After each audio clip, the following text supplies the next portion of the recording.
The Dirt with me, Mike Howell, an economics podcast where I present the down and dirty agronomic science to help grow crops and bottom lines. Inspired by economics.com, farming's go-to informational resource, I'm here to break down the latest crop nutrition research, news, and issues, helping farmers make better business decisions through actionable insights. Let's dig in.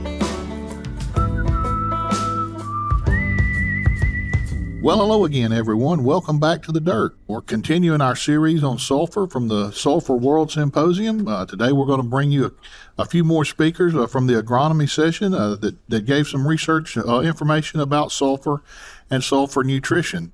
Our first guest today is Dr. Alan Blaylock. Now, if you've been listening to The Dirt for very long, you've heard Dr. Blaylock several times. Dr. Blaylock is senior agronomist with Nutrien and my colleague in the western part of the United States. Alan, welcome back to The Dirt. Thanks, Mike. Good to be on with you again.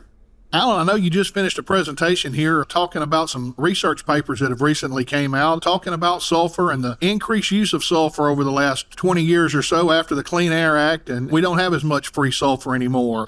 Tell us a little bit about what those papers were talking about. What those papers were looking at, there was some research looking at sulfur use over the last several decades and in relation to atmospheric deposition, which has obviously declined since the Clean Air Act, and basically evaluating this idea that sulfur that farmers used to get for free from atmospheric deposition, it came from emissions from factories, power plants, etc. It's kind of disappeared, and farmers now have to use more fertilizer sulfur and sulfur for other agricultural applications, like sometimes as a fungicide, sometimes as a soil amendment. So really looking at that balance over time, how sulfur uses has been increasing for agricultural purposes, but particularly also evaluating potential risks of that increased sulfur use. Are we creating maybe some specific environmental hazards from that increased use? So the paper was looking at this balance of sulfur use and what's being used and trying to evaluate that and get a handle on that. Alan, you just highlighted three ways that we can use sulfur in agriculture.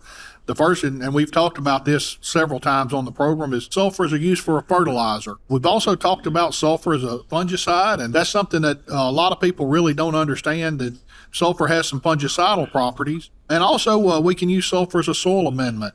Do you want to talk about those other two aspects a little bit, the fungicidal properties and the soil amendments? Elaborate on those a little bit. Sure, Mike. Elemental sulfur, when used as a powder or a dust applied to the plants, is very effective at controlling some certain diseases such as mildew, powdery mildew specifically. And it's used in certain crops. Grapes in California was the example used in the paper. When I was young, we grew sugar beets on our farm. We had problems with powdery mildew, and we used elemental sulfur powder to control that. Just dust that onto the crop, and it was very effective, economical fungicide. And really, in looking at that as a fungicide, might be preferable to using some of our other chemical fungicides. So certainly a lot of merit in that use. The other use is as an amendment. Now, sulfur can be applied as a soil amendment for different purposes. Elemental sulfur, when it reacts in the soil, produces acidity. For example, we have a high pH soil and it causes problems with other nutrients, or certain crops may be better adapted to acid soil, so we can use elemental sulfur or sulfuric acid, which is another form, to lower the soil pH for some of these specific cases.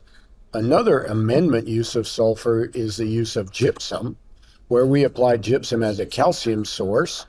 And we may use fairly high rates of that, and there are certain crops where that's extremely beneficial, like peanuts, for example, have a really high calcium requirement. We have to have a lot of calcium in the soil solution, and gypsum is a very economical way to apply that. Gypsum also promotes favorable physical properties of the soil. The calcium in the gypsum flocculates the clays, makes the soil more permeable, better soil tilt at the surface. And so it's sometimes used for that. Now, out in the western U.S., we sometimes have what we call sodic soils. And these are soils that are affected by salinity, where sodium is a dominant salt. And that sodium has very negative effects on soil physical properties. So to remediate those, we need to use a calcium amendment. So gypsum is very commonly used, and the calcium will displace the sodium, and then we can leach the sodium out of the soil. So it's used as an amendment for several different purposes, but usually around those purposes I listed there. Alan, we know we have to have sulfur for plant growth and development. It's one of our essential nutrients, and we're classifying it as one of the top 4 nutrients here at the Sulfur World Symposium. What would be the dangers of putting out too much sulfur, as some of these papers indicate? What kind of problems could we lead to if growers were over applying sulfur? The main concerns that have been expressed for sulfur, and let's talk specifically about downstream effects of sulfur that might be lost from the field. The main concerns are related to the sulfur in waterways, bodies of water, particularly where sulfate sulfur gets reduced to sulfide sulfur, which is just a different form of sulfur.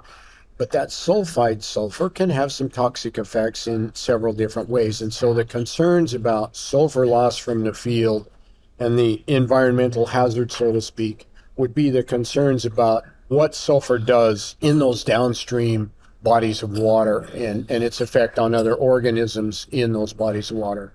Alan, we've spent a lot of time talking about nitrogen and nitrogen management, how we can keep nitrogen in the field and make it more effective. Can some of those same tactics work as far as managing sulfur and making sure we're not letting that sulfur get into our waterways? Absolutely. That's a great question, because nitrogen and sulfur are very similar in the soil and in the plants.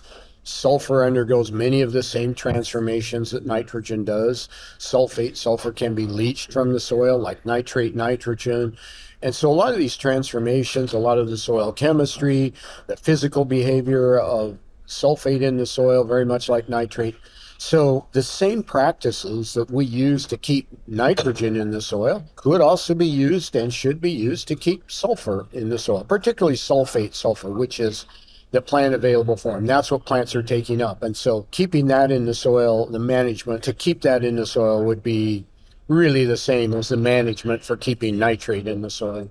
So it sounds like if growers are using these practices already and understand how to apply them effectively using the 4R nutrient management strategies that we've talked about, really we may not have a lot of problem. It may just be a perception of a problem that we need to do a little more work and document that nothing bad is actually going on. I think that's very true. I think we need a better understanding. As was pointed out in these papers that I was discussing, I think we need a better understanding of sulfur behavior. We need a better understanding of its downstream effects. We need to know, are we really losing it or not? And certainly there are environments, if we have sulfate sulfur in a sandy soil, yes, the potential for leaching is real. We can use our best management practices, go back to our 4R principles, apply the right material at the right rate, at the right time, and in the right place. And by doing so, I believe we can keep that sulfur in the soil to get the maximum value out of the sulfur inputs that we have to put on the crops these days. Alan, I know you're busy this week. We've got a lot of activities going on. Is there anything else you want to leave us with before we wrap this up? It's great to be here at the Sulfur World Symposium again, and I think working with this group gives us the opportunity to examine a lot of these aspects of sulfur and learn more about the sulfur industry, but also to share our agronomic expertise with some people here who are maybe not as connected in ag, because we have manufacturers, we have transporters, we have the whole spectrum of the sulfur industry, and gives us a chance to interact with them, to share our knowledge of sulfur as an agricultural input, a very valuable input and very much needed, and really to stress our message that sulfur is the 4th major crop nutrient and it's increasing in importance all the time. Alan, thanks for joining us, and enjoy the rest of the symposium. Well, listeners, we weren't able to get all of our speakers from the symposium on today. We really tried to do that, but due to time constraints here, we weren't able to get everyone. I wanted to take just a minute and talk about Dr. Ishmael Cakmak. Dr. Cakmak earned his PhD at the University of Hohenheim in Stuttgart, Germany, and is a full professor at Sabancı University in Istanbul, Turkey. Dr. Cakmak has published over 230 peer-reviewed articles and is named among the highly cited researchers by the Clarivate Analytics. He's also ranked in the top 0.05% of the most influential scientists in all scientific disciplines in 2022 by Stanford University. Dr. Ishmael Kakmak gave a presentation talking about sulfur, the fourth major crop nutrient. He talked about reasons for sulfur deficiency, and some of those included the reduction in atmospheric deposition that we've already talked about. He talked about low organic matter in soils and increased yields in crops requiring more sulfur because of the increased yields. He also talked about some of the issues associated with low sulfur fertility. That's going to lead to reduced yields, increased susceptibility to stresses because sulfur is so important as a stress regulator in plants. He also talked about some food safety and environmental concerns. Dr. Kakmak also talked about the importance of sulfur to regulate drought stress in crops. He talked about the sulfate movement from the roots to the shoots and how that's important in regulating stomatal openings and helping the plants get through times of drought stress. He also stressed the importance of disease tolerance as related to sulfur nutrition and how the plants can overcome diseases with adequate sulfur nutrition. And finally, he talked about hidden hunger. Now, hidden hunger is the result of plants not being able to take up the necessary nutrients that we're needing in our diets. Two of these are zinc and iron, and they're both directly related to sulfur nutrition. If we have low levels of sulfur in our crops, that's also going to reduce the amount of zinc and iron that those plants are able to take up. Therefore, it's going to lead to zinc and iron deficiencies in our food sources. This is a big problem in a lot of our underdeveloped countries around the world, and thus the need for sulfur in a lot of these areas. Our final speaker that I wanted to talk about is Dr. Malcolm Hawksford. Dr. Hawksford leads the Institute's strategic program designing future wheat varieties.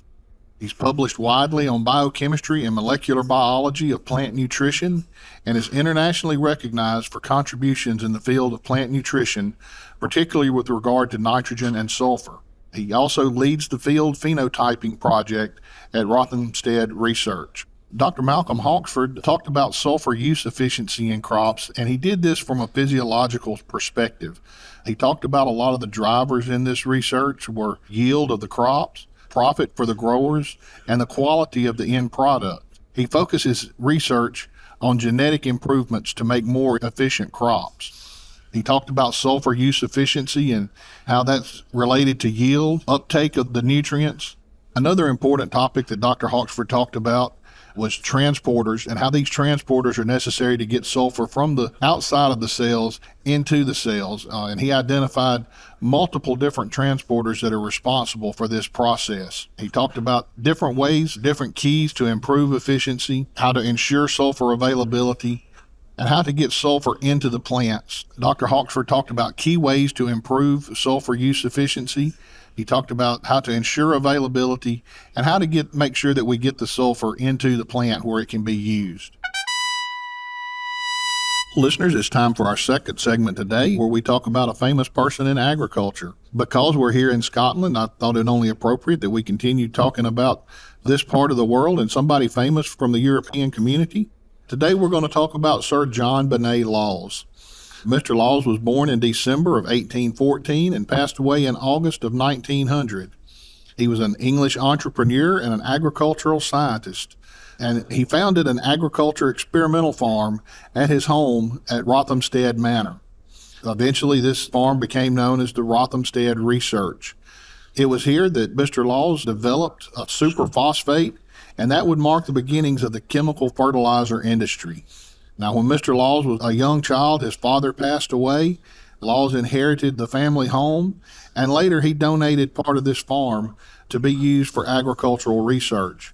Rothamsted Research, as it eventually became known, is the oldest agricultural research farm in existence in the world, and it is still in existence today. It's still conducting a lot of important research that's used not only here in Europe, but also around the world. Listeners, I know I've really enjoyed my time here in Edinburgh. Going to be a long flight back home, but it's time to get back home and get back to work.